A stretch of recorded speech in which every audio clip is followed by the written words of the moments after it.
Oh my goodness, I am so excited to have Dr. Schneider here with me. She's going to talk about, well, boredom actually, but Dr. Schneider is right now a postdoc at the University of Quebec, Montreal, doing some further deeper research in her interest on photojournalism and narrative. But welcome, Dr. Schneider. Thanks for having me. I also learned a lot with these webcasts. Great work. Oh, good. I'm so glad. So I would love to hear, and I know our listeners would love to hear, our viewers, how you got into comics studies.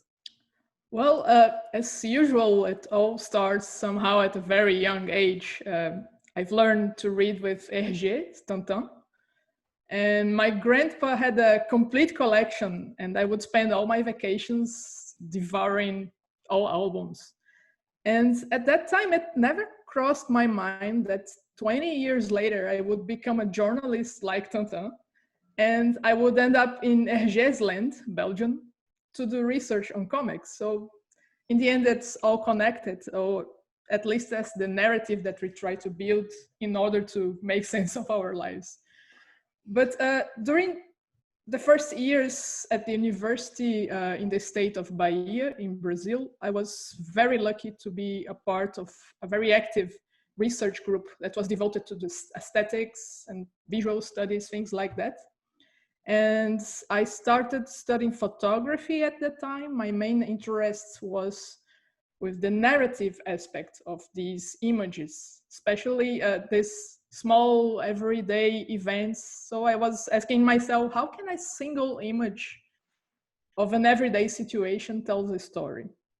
So I was becoming focused on this tension between multiple images and texts and ways of world making. Comics seemed like a very powerful place to study that, right? So I had the opportunity to do a PhD abroad through a program sponsored by the federal government in Brazil at the time. Unfortunately, we don't have these anymore like that. But it was so a luxury to be able to choose where to go. I immediately thought about Jan Battens, who you interviewed recently, this brilliant Belgian scholar who was so generous to have me in Leuven, and who was interested also in comics and photography and a million other things that Ian is interested in. So that's how I found myself in Tintin's land, studying comics. Yeah. Yeah, that is an amazing journey. Who would have known 20 years ago, right? Yeah. And it's exciting. So in Brazil, I didn't realize that Herge had made its way to Brazil. Yeah, it's actually, he was very popular, especially in the South, but it circulated, yeah, we could find some things in Portuguese. It's a good thing that you mentioned it, because it was very hard to have access to many comics that were circulating in Europe and then in the US. And now we have a very different situation right now. Absolutely. And we're going to talk a little bit about that later.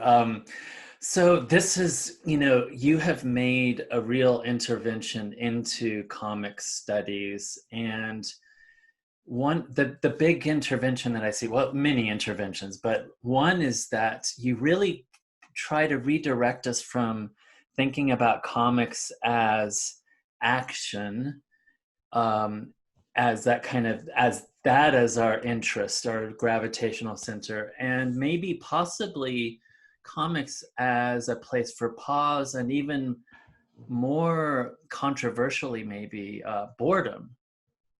Conditions for a narrative event to happen. So in order to have a tellable story, something interesting has to happen, right? This change of state has to break expectations that it can sometimes become repetitive. If we have too much going on, like explosions all the time, and this doesn't break expectations anymore. So when we are confronted with a story in which nothing extraordinary happens, like the comics that I was analyzing, when you have more pause, sometimes something marvelous can happen to our attention. So we can start for example, contemplating time itself. We can start moving our attention to these minimal situations, to the small things of everyday life, and these apparently minimal changes, by contrast, can also become disruptive and extremely interesting. So I think in that sense that the idea of boredom interested me. So important for us. And in fact, you wrote a book you published in 2016, What Happens When Nothing Happens? Boredom and Everyday Life in Contemporary Comics. Can you tell us, maybe, share some more insights about this, comics and boredom, especially as it plays out in your book? Yeah, sure. So yeah, boredom and comics, like you said, they compose a very strange pair, right? First, we could say that reading comics, maybe it's a form of entertainment. In one way, we are avoiding boredom, killing time when we read comics. It can be a distraction. But like I said, enduring boredom can also lead to other states of attention and even to states of creativity. For example, the act of making comics. Many artists are going to say that they started doodling when they were children because they were bored at home or alone and doing nothing. But this is the first aspect. But there's a second one. We can also think about boredom as a subject. Normally, we tend to imagine comics in our imaginary as these action-packed stories of extraordinary worlds and superheroes and great adventures like Tintin that I used to read when I was a kid. But I was intrigued by a certain historical shift in this kind of stories that started maybe with Harvey Pekar, especially in the US, but not only. And we start to see these slice of life stories with lots of miserable characters whining about the lack of meaning in life. Sometimes it's even difficult to describe a plot. So authors like Chris Ware, Seth, Adrian Tomine, Daniel Clowes, it's funny because we note predominance of certain masculine melancholy, also a romantic glamour of this depressive moods. The comics that tackle boredom made by women are quite different. They have a different take. And then this is as a far team, but there's a third aspect, maybe that's the one that interested more. Besides being a theme, some authors also manage to suggest boredom in the level of the discourse, in the way they tell the stories. So some comics are able to arouse boredom as a deliberate, affective response. So it's more or less like what happens in horror movies, right? We have a very unpleasant feeling, but we have pleasure feeling that unpleasant feeling because it's a make-believe. So these stories are not really boring, but on the contrary. I love what you've said, and it's so important for my work, actually. But before we go sort of into that space, I wanted to push you or ask you a little bit more about this concept of sublime boredom. Maybe that's where you were leading us right now, but also to kind of slow me down a little bit and share some of your understanding of the narrative techniques used and the concepts that may be useful for us as we understand how this sort of boredom works both in content and in form. Sure. So how do we do this? How do we provoke boredom in those readers? What are the strategies to arouse boredom in comics? Well, I think one of the most interesting features about boredom is ambiguity. How it shifts so wildly between states of extreme attention and extreme distraction. That's what a guy called Oren Clapp calls the paradox of boredom. So if we kind of imagine a continuum, and in one extreme of this continuum, we find the redundancy, monotonous repetition, minimalism, things like that. So if we don't have enough stimulus, we become bored. But on the other extreme, we also encounter boredom. There's too much variety and overload of information that we read as noise. It's not information anymore. So that's why these Instagram feed, action-packed movies, they also can become quite boring sometimes, very tedious. So between these two poles, the extreme poles, we have this optimal point that's a point of interest. So if we try to measure boredom and interest in a continuum, boredom will lie in the extremities. So how can we transport this logic, this paradox of boredom, to narrative strategies, narrative techniques in comics? We have to find and to invest in these extremes. For example, when we're talking about speed and slowness, we have extreme slowness, minute breakdown of like what we see Chris Ware and these examples of Lewis Stronheim that you brought here. We have also very fast and eventful stories that also can bring this sensation of boredom. The same thing goes to for variety and level of complexity. So, for example, when we talk about pace, we can find many authors who use slowness to elongate the passage of time. In German, the word boredom, Langeweile, literally means long duration. So that's something interesting. In the same way, the dynamics between boredom, between repetition and variation. Comics are a very wonderful medium to show repetition, iteration, because the very making of comics asks us for repeating panel after panel, page after page, the same characters, the same scenarios. So it already involves a lot of iteration. So it's a great place to explore the boredom in that kind of sense. The same goes for minimalism or excess. We have, on the one hand, some very minimalistic, clear line authors, and some others like Gary Panther, for example, who has a punk aesthetic and very fast graphic lines, this rejection of boredom, right? So we have these extremes and opposite techniques that can both bring certain kinds of different boredoms.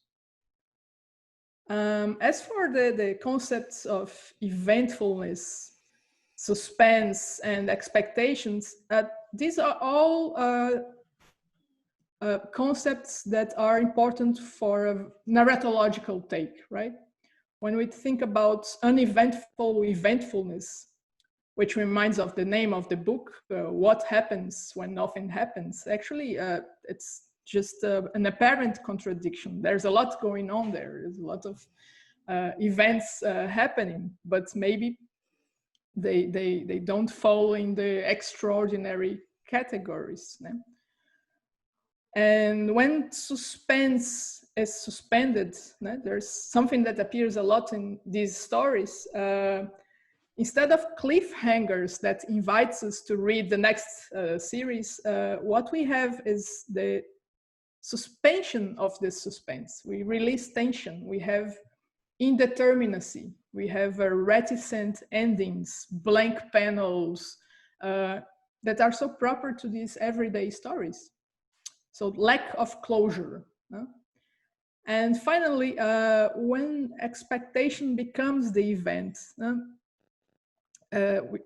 this is the case of stories like Waiting for Godot, if you think about Beckett, but about stories about waiting, when waiting becomes the event itself. It's not what we are waiting, but the act of waiting.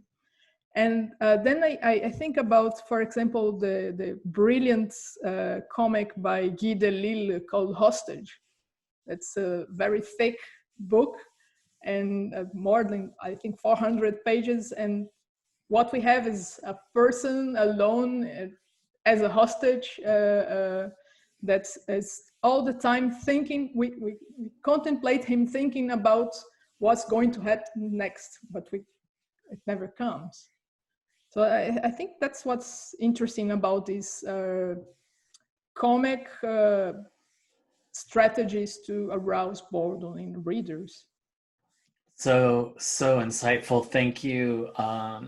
Tell us, can you maybe use your concepts, your narratological or your device tools to tell us a little bit about Daniel Clowes?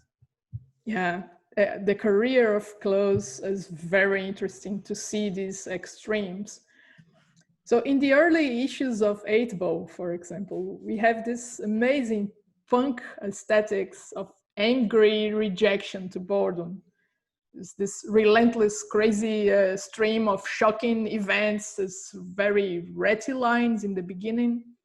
The panels are usually completely crowded. We have a very verbose word balloons, talking about criticizing all sorts of stuff. And the characters, they shoot in all directions. There's this randomness, this fragmentations, this excess. It's delicious in the beginning of 8-Ball. And we see also this self-irony that's very typical of this certain generation, right? This alternative comics movement, what Charles Hatfield, to take his concept. But then if we follow Clowes' career, things start shifting very slowly, a transition into a more gloomy, introspective state. And stories of everyday teenagers like Ghost World, or an everyday town like Ice Haven, or even Wilson, will bring a more economic, clean line style. We bring more this sense of waiting and more nuanced stories. I think Ghost World is like a transition between the two, and that's fascinating to watch what happens to Clowes' career. Yeah, that's really using your concepts and tools to understand shifts and movements or developments in an individual's own comic book storytelling journey. What about David Boring? Could you maybe break down for us this page? Yeah, I love this page because it's the perfect example of this shift in the history of comics. We see this first 3 panels. This is a page by Clowes in David Boring. And the first 3 panels of the page show more or less the same situation, like it's a repetitive sequence. But we see it from different perspectives. We see David with the main character. He reads a comic book in a cafe. In a sense, he's killing time. No? But then the 4th panel introduces a very different fictional dimension and creates a clash between these 2 fictional worlds. We have on the one hand this very uniform, monochromatic, silent and motionless situation in the comics that we are reading.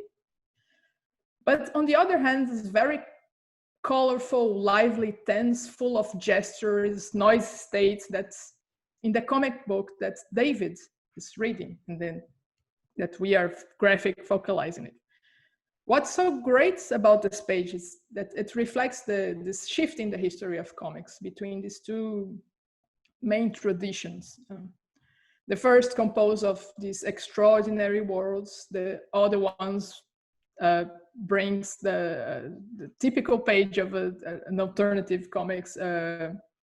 It reminds us even of a Hopper painting, right? If we take the first panel, it comes to mind a painter like Hopper, who is trying to portray this melancholic aspect of a guy alone in a cafe reading comics.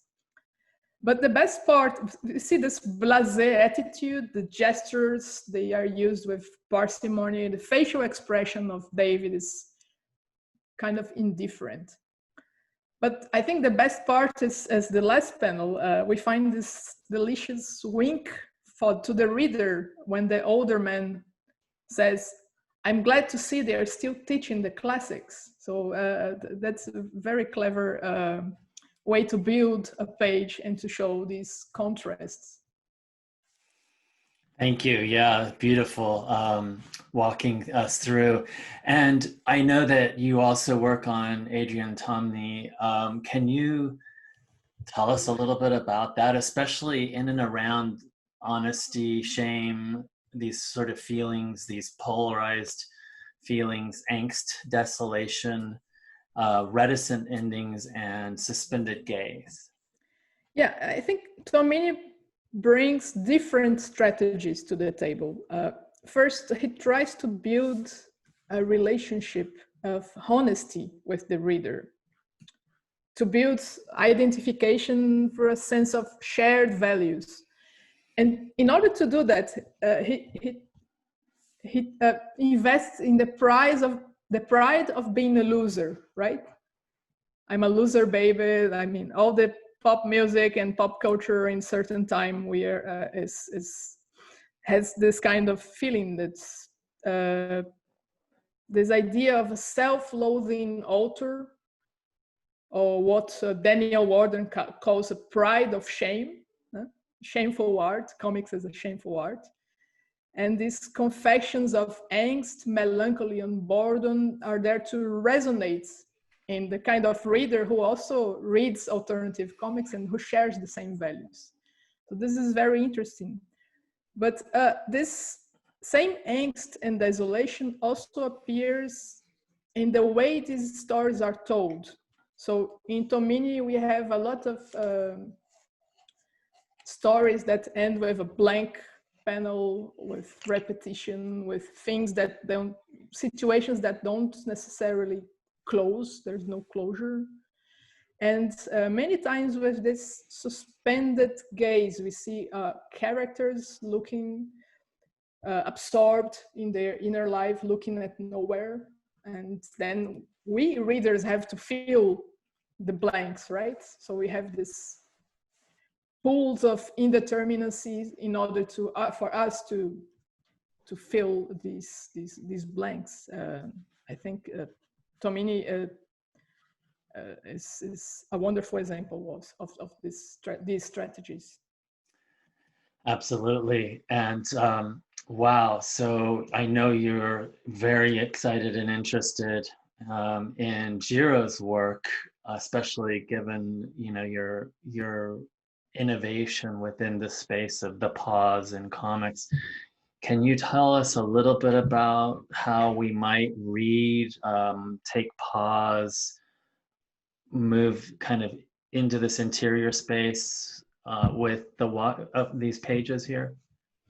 Yeah, I think it's amazing to compare these stories in which nothing much happens. Here, instead of this melancholic ennui that we saw in Ware, Clowes, Tomine, I think Taniguchi takes us to a more contemplative side, the everyday. It's a more positive take. So The Walking Man is about a man who strolls randomly like this flaneur, observing nature and the urban surroundings. And we follow the same path. And we can understand reading as walking and walking as reading, to remind of Michel de Certeau, who made this metaphor, this comparison. And besides walking and reading with Taniguchi, we also share his gaze. We see what he sees through his glasses. We have many examples of graphic focalization. We see of the character sees. So the level of graphic detail is also an invitation to slow down the reading and to contemplate. We pass the pages very slowly because there's so much to see. That and since it's silent, also the absence of wordy balloons, makes us breathe, right? So it's not boredom here. We are more in the side of contemplation. It's another take on the everyday life in which nothing much happens. Absolutely beautiful, really exquisite, and thank you for walking us through that. Now, of course, photojournalism is something that is very, very dear to you and your research. That you've developed certain concepts around the archive and seriality, but also certain thematics like emptiness, and especially around COVID-19. Tell us about this work that you're doing. Well, right now I'm working with the use of photographic archives and documentary visual narratives, comics included. So we have this, it's the same sort of themes that interested me in comics. We have this relentless torrent of images being produced and published every second in the news. We have, how can we break down these visual flows? And I think telling stories with archives seemed like one way of giving meaning to these images. So I'm back to visual narratives. And I'm also working with the notion of eventfulness and known events in photojournalism. And as I was conducting the research in the beginning of the year, the pandemic hit. And it was funny because I started to see in the news the kind of images of empty spaces, these phantasmatic cities, like completely empty. And something else also happens. There's certain seriality on the pandemic narrative. Every day we know already what's going to happen. First Italy, then States, then in Brazil, the numbers keep coming. So we have a repetition of events, and the time markers are suspended.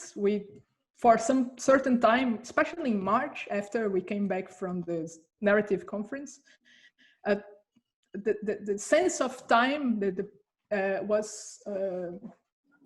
has shifted. We didn't know anymore if it was a Sunday, if it was a Monday. We have this long duration, and not all the events were being canceled. So something very strange starts happening. And I was, of course, very interested in that kind of representation of these lockdowns and confinements. Instead of having pictures like photojournalism usually as devoted to the action and the decisive moments, the snapshots. And then suddenly we have pictures of people confined at home, looking at the windows and just waiting. And that resonates with the other work I was doing with comics. So that's kind of interesting. But I intend to go back to comics very soon. It's interesting that given your concepts and your work, to think about the pandemic, people talk about it as a kind of big reset button that was kind of pushed, but maybe it's a big series of pauses that ask us to reflect on ourselves and our lives and the world, I'm hoping anyway, and in ways that are productive and possibly transformative. Yeah, that's an optimistic view of the things. And maybe this feeling was there in the beginning. I'm not so optimistic anymore, but yeah. Let's see, right? Let's see. Let's keep our I don't know, skeptical optimism alive. So, Dr. Schneider, can you tell us how you bring comics into your classroom spaces? I still didn't have the privilege to teach a full comics course.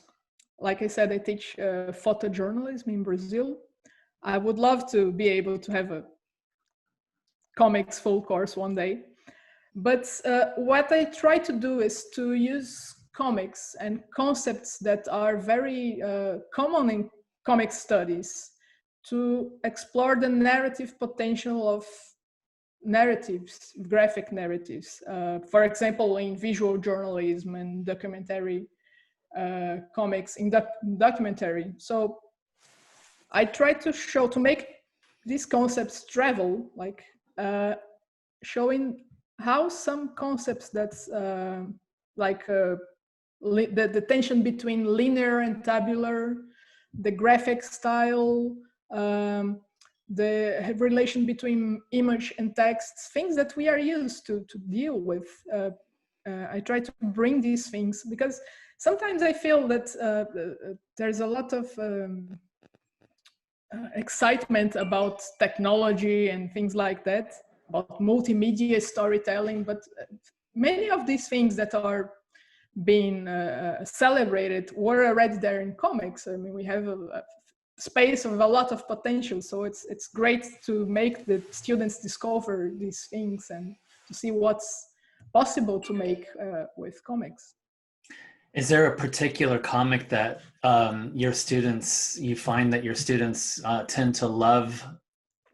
Oh yeah, I mean, since I'm in the photography business, I always show them The Photographer by Guibert, Lefebvre, Lemercier, that brings photography and comics together, and it's always a big hit.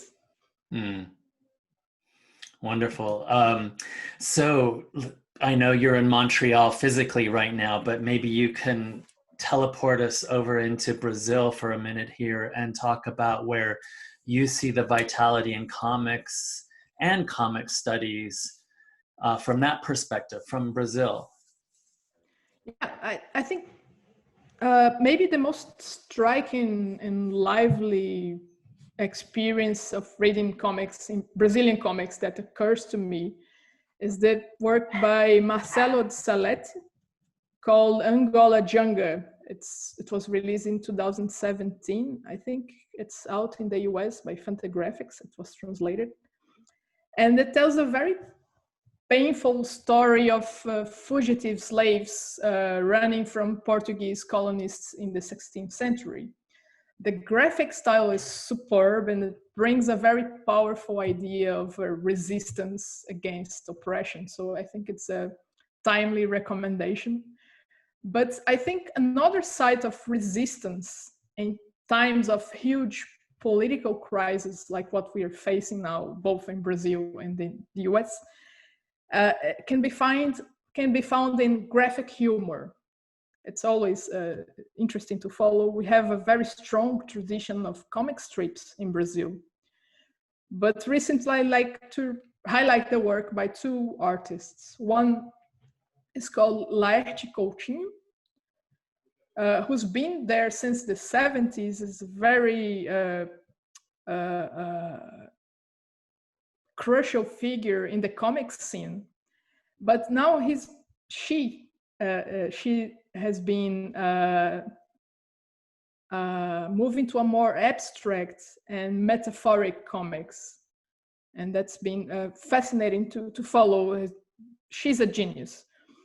And also another guy that I've been following a lot is called Rafael Sica, who has an amazing series of comic strips called Ordinary, which is also something I'm interested in. And he has very surreal takes on the everyday and in the political situation.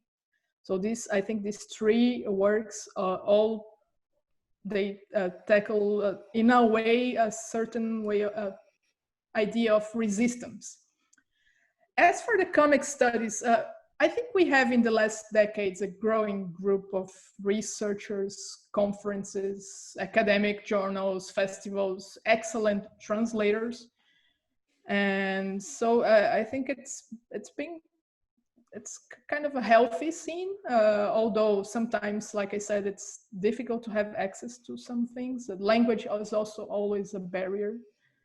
I'm sorry about my poor English, by the way. But I'm excellent English, yes. I'm really happy to announce here last week, we just created a new research group called Media Mutus, which is a laboratory of studies in media intrigues, and comics will be certainly one of the main axes of research. The group is coordinated by Benjamin Picado, who you also met in the narrative conference. We are very excited about it. I mean, big plans to come. So exciting, and also important for people to get sort of rid of this idea that somehow comic studies is only happening in places like Europe or the US, that there's a vibrant comic studies in all of the planetary spaces, right? And thankfully, because of the hard work of scholars like yourself.